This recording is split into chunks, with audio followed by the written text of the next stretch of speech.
Hello, and a warm welcome to Seer's Edge. Bobby here with Real Spirituality, and I'm on a 24 wait to go live on YouTube. So I will be uploading this. But in the meantime, the question is, what is spirituality really? And with the recent flood of artificial intelligence, more commonly known as AI, it was given me to ask, what does spirituality mean to you? And of course, the answer was quicker than I expected. And it wasn't a language I used back in my younger days with terms that were vague based on personal beliefs and opinions and based on cultures and religions. The answer was not defined, which did disturb me a bit. And so it surprised me when AI in turn asked me the same question: what does spirituality mean to you? And so I did type in what it means to me, what I've come to know it to be firsthand. Spirituality starts with our own self-awareness as spirit beings housed in human flesh. It went without saying that it was the beginning to so much more. I shared last week within the group first, and then I uploaded here on YouTube, the debunking myths on ESP and Sixth Sense. We all have extrasensory perception. We all have our 5 spirit senses. And with the need to relate that within ourselves, it is personal. We all have it. We all have ESP. And then our inner core knowing, that inner gut feeling, our instincts, the heart, also known as Sixth Sense. But how can it be the Sixth Sense when we have 10, being our 5 spirit senses and our 5 physical ones? So with that said, this has been quite the challenge for me, so please bear with me. There is something I need to share as it relates to all of us and get right to the point. When I was a little girl, about 5 years old, God, the Father of Spirits, who is love, paid me an unusual, extraordinary visit. And he asked me then what I thought, if there was anything I thought to add to my list. And on this list was the desires of another's heart, along with my own needs for a journey still set before me.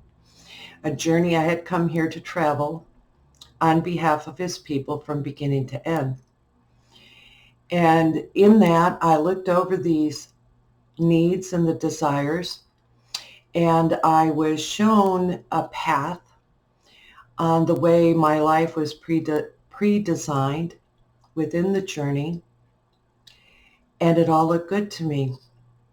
It was all perfect. And in that, he encouraged me to look it over again and to do it this time with a little taste of earth. And to explain that little taste of earth, here I was as a spirit being, an ancient being, housed in a young body that was born without a right hand. So that was that little taste of earth. At the time, I was adapting to a transition in my own life. I had spent the first 5 years primarily with my godparents, while my teenage parents adjusted to the shock of their lives, no doubt. And so I spent the first 5 years with my godparents to then move in with my parents. And I went from, as an only child with my godparents, to being the oldest of 4, soon to be 5, with my parents. And so in that, I looked over that list again, and still it was all good. It all lined up perfectly. I saw the map within the journey, how my path was pre-designed on purpose, for purpose.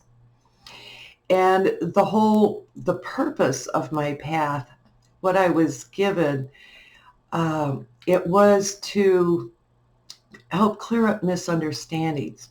And here we go on spirituality. And it was to travel that journey. And in that, I would soon come to find out I needed to clear up my own misunderstandings first.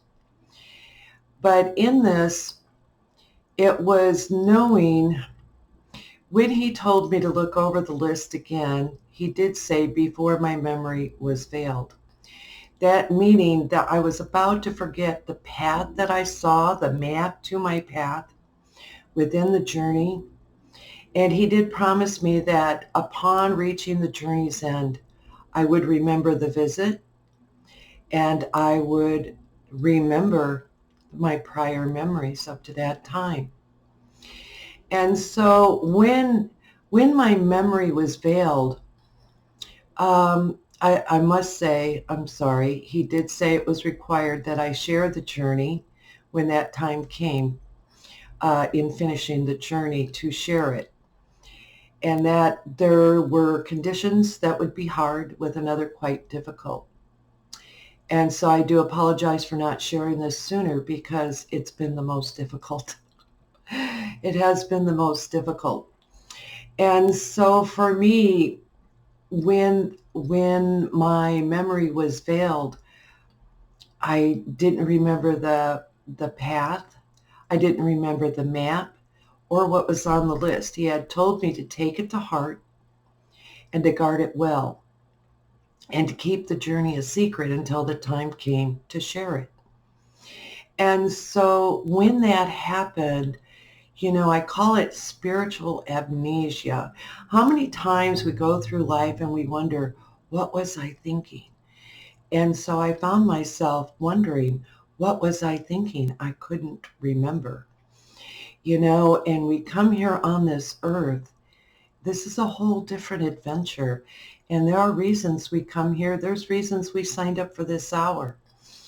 And in that was a fear of the unknown, because then I couldn't remember in my head, and he did say that in having my memory veiled, it was to go through conditions conducive to the human experience, just like everyone else. So this is to assure you, just like everyone else, we all go through this. And there's a reason our memory is veiled. But what I found in having that veiled memory, the fear of the unknown, because all of a sudden I didn't know and I didn't remember. And yet I knew there was that list and I knew that I had a journey to travel. And in that was, I made mention, for me to start school, my parents thought it best to have me fit for a hook so I can fit in and be normal. And here we go with everybody's idea of normal. And unfortunately, in kindergarten, I spent many hours with my, in the corner with my back to the wall, seen but not heard, for chasing Tommy across the playground. I thought he was playing tag. And I'm chasing him, laughing, not knowing, find out later he was terrified of the hook. So, and we did become friends. But it didn't stop there. It's interesting to think how our pasts are pre-designed. And mine, after the incident, chasing Tommy and being in the corner, then it was to face the sixth graders. They encircled me and they did push, they called names, they spit, they hit, and it was horrible. I was terrified. And with that was the fear of not even starting the journey. And so in that was the fear of death. And in that, my dad had a horrible temper. It scared me. It spooked me. He wasn't like my parents. He wasn't like my godparent, my godfather. My godfather was a very gentle man, and I could just sit in his lap for hours, it seemed like. When you're small, it just seems forever and ever, and I would just sit in his lap. He was my big teddy bear. I felt safe. And with my dad, there were no hugs. There were no I love yous. And in that was a fear of my dad. And God clearly and quite audibly said, fear not your dad. He's here as your comrade. and he will teach you how a man thinks about the ways of God, which was interesting because in dealing with bullies and being left to fend for myself at school, I would run home every day crying. And of course, then that was a headache from my mom. And like I said, I was the oldest of four, soon to be five, and she had enough going on. And so in that, it was for me to learn not to be a burden to others, not to be a burden to my mom, but not to be a burden to society. And I say this for reasons, because here we go like seeds. We're planted in the dirt, and we all have dirt to deal with. And we are all challenged in different ways to take root and to press through that dirt, through that surface thinking. And so my dad would teach me how to fight, to fend for myself, when left to fend for myself. But then at the same time, spiritually, my spirit was lifted up in the hand of God, and I had out-of-body experiences. And this is when the Father of Spirits taught me spiritual fitness, the basics. And so it taught me a perseverance and a resilience in that time of those out-of-body experiences, in getting familiar with my spirit body and the real me on the inside that others didn't see on the outside, and to use my spirit senses. It was to be aware of those things. At the same time, because of what was going on at school with the bullies, sixth grade, I was in kindergarten. Again, I was a kindergartner. And so with that, it was with a determination. My one grandpa lived with us. He was a retired teacher, and he was so good to encourage me. You know, I didn't want to hurt anybody. The idea of learning to fight, that spooked me too. And he encouraged me and said, you could do anything once you set your mind to it. And so my dad taught me how to fight, and he taught me how to fight quite well. But at the same time, I was learning spiritual fitness in the spirit, in the out-of-body experiences, and getting familiar with my spirit body, my spirit senses, and to not lose touch, not to lose memory of the real me on the inside, the real you on the inside. And so in that, my godparents suggested to my parents that they start taking me to church, which in looking back is a bit comical, because neither one of my parents were churchgoers. My dad, he was a visionary. He was a very strong advocate for truth, to get along, to be friends, but he claimed to be atheist. At the same time, I couldn't share certain things with him because anything and everything of a spiritual nature was considered crazy. And here we go, how a man thinks about the ways of God, the spiritual things. And so, and in that, my mom, she was sneaking out and seeing a psychic. And like I said, neither one were churchgoers. And so I grew up in a household where there was no talking about God or religion. These things were kept very private. And like many, I grew up where you didn't talk about politics or religion. It caused hard feelings. And we're in a time, an unusual, extraordinary hour. We're in a time where we need to learn how to confront these topics in a civil manner, and to learn how to get along.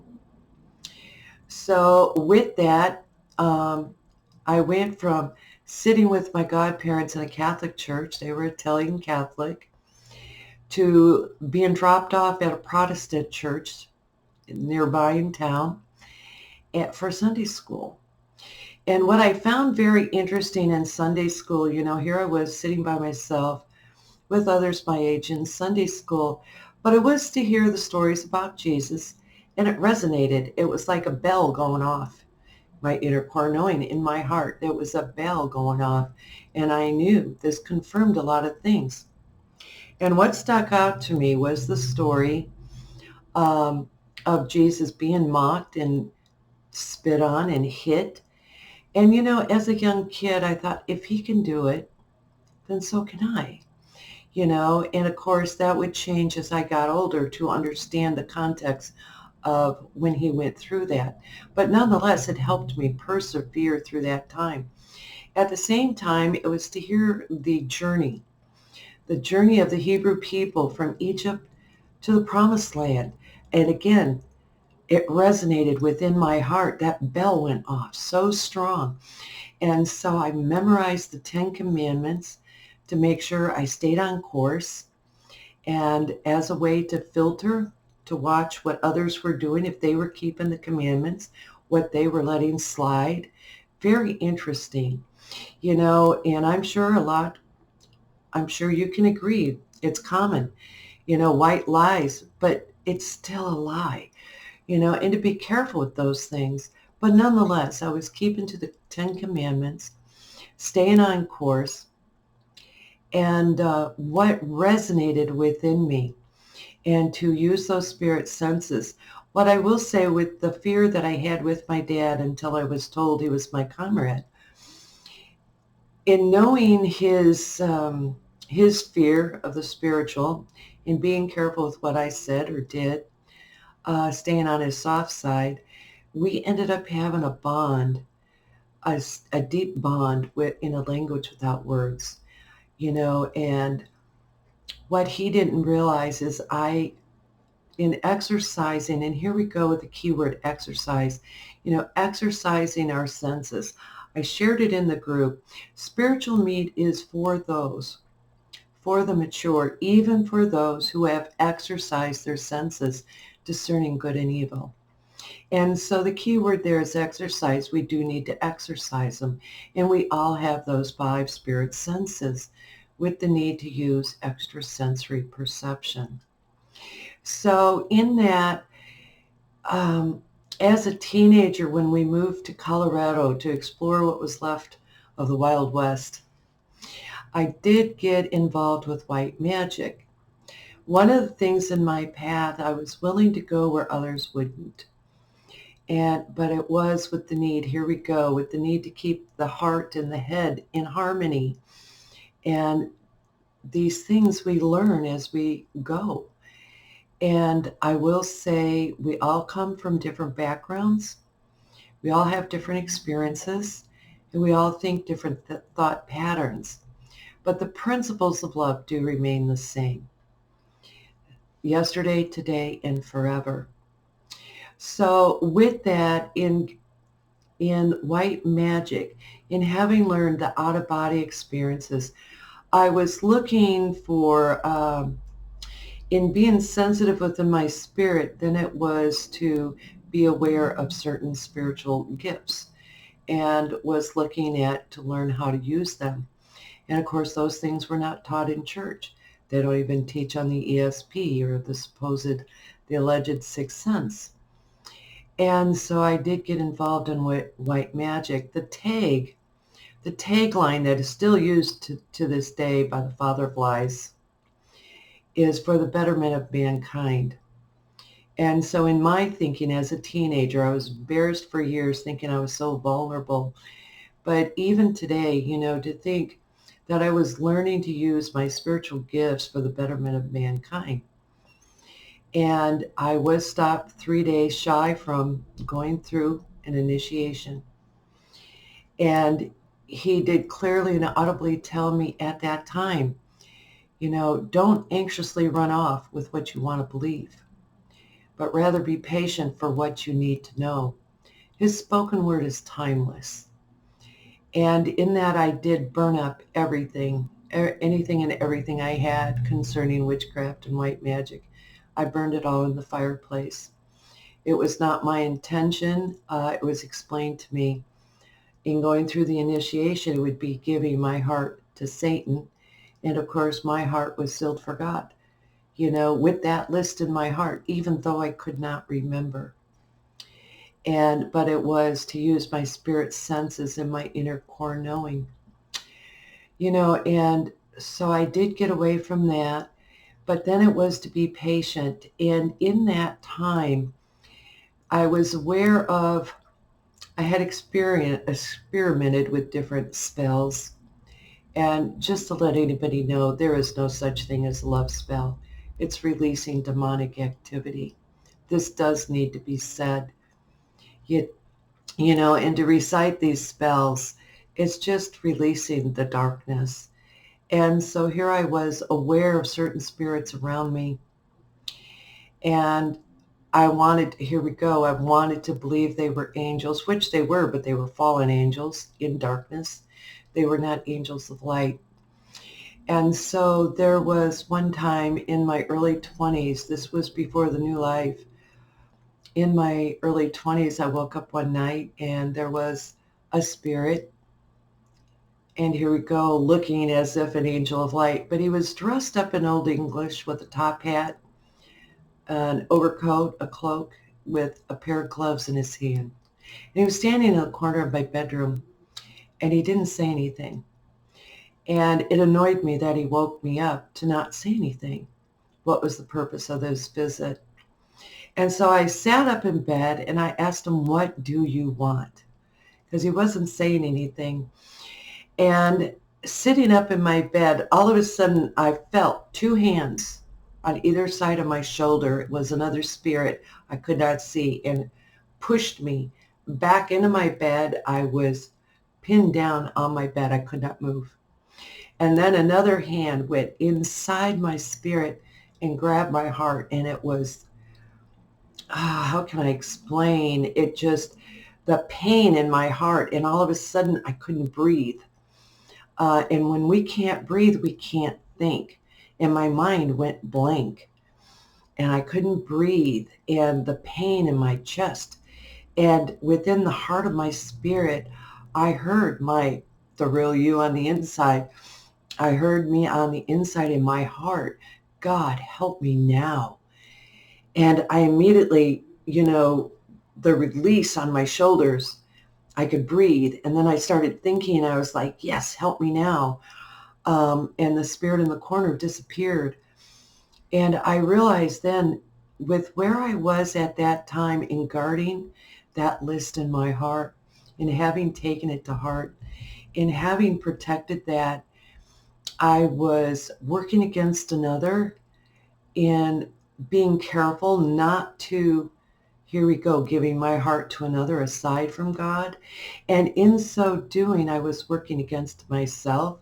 I was working against God in ways I didn't realize. And so I share this as far as encouraging others. How many times we don't realize we're fighting against ourselves, and our intention, our intention may be good, but the motive in going about those intentions may be all wrong, and our head is out of line with our heart. And with that, I did share before, after that time was to have a visit from angels on high. They stood on higher ground. They came from the Most High with the message, "Don't give up." And they did explain I was about to enter into new life, which I did. It seems like almost 9 months later, just like a pregnancy. But in terms of harmonizing the heart with the head, we're in a time where there are many heads that are people's heads. They're out of harmony with their heart, the real you on the inside. And here we go, the need to use the spirit senses, our inner core knowing, but to be in cooperation with the Spirit of God. It is the Spirit of Himself, the Spirit of love. And at times we may not realize. And with that, spirituality is very personal and up close. And we come from the very belly of God. It is in Isaiah, for anyone who wants to read it and look it up. I just say Isaiah, we come from his belly, from his heart, like sparks from the Father of lights, and we're given this new adventure here on earth, and like those seeds, to press through that dirt, that surface thinking. And the closer we get to truth, And the more we seek the truth and come to the light and come to the Father of lights, the thinner our veil, that veil to prior memories, do come. And like I said, the conditions were hard, with another quite difficult. Sharing this here has been quite difficult. Personally, I was told, stop dragging your feet. So I would like to think it blesses somebody, for sure. And to consider we're here on purpose, for purpose. Our lives are pre-designed in the journey, and we are given what we are needed to journey on higher ground.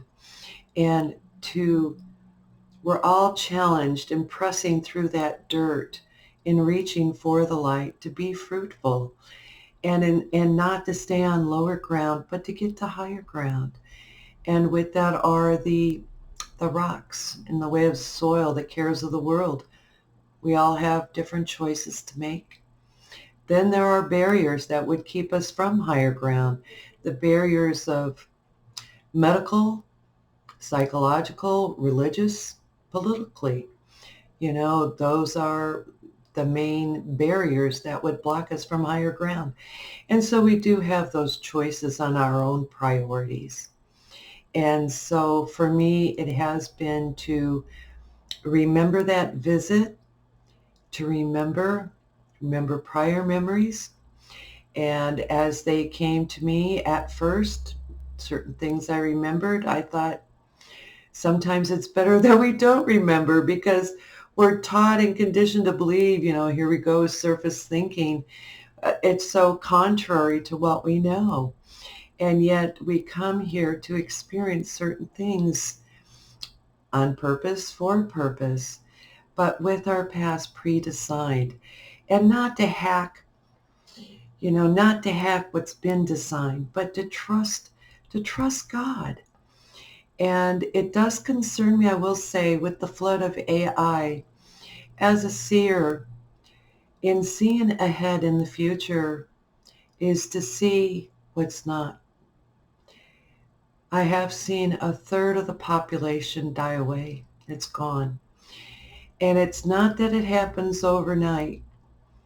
It is gradual and eventual. A third of the population will die away. But it has everything to do with where we are now. What are those decisions that are being made now to cause that to happen? There's been millions upon millions upon millions of abortions. And, and with things happening today in eliminating life in so many different ways, do we remember who we are? Are we working on to remember who we are in relationship, and to be real with that? And so with that, it is to relate to the light warriors with courage to make change. We're in a time, the world as we know it is coming to an end, which, and the veils are being lifted, which, to let you know, does define the word apocalypse. We're in a time where the veils are being lifted. And so with that, I would encourage you to get closer still to the Father of Lights, the Father of Lights. Seek the truth and have the veil removed. That's between you and God. And we are in a time of apocalypse. And it is the end of the world we once knew. So when it comes to defining spirituality, I will put it in writing on the website, realspirituality.net. But it is self-awareness. As spirit beings housed in human flesh, it is but the beginning to so much more. And so with that, healing and health always. In the name of Jesus, his miracle working power.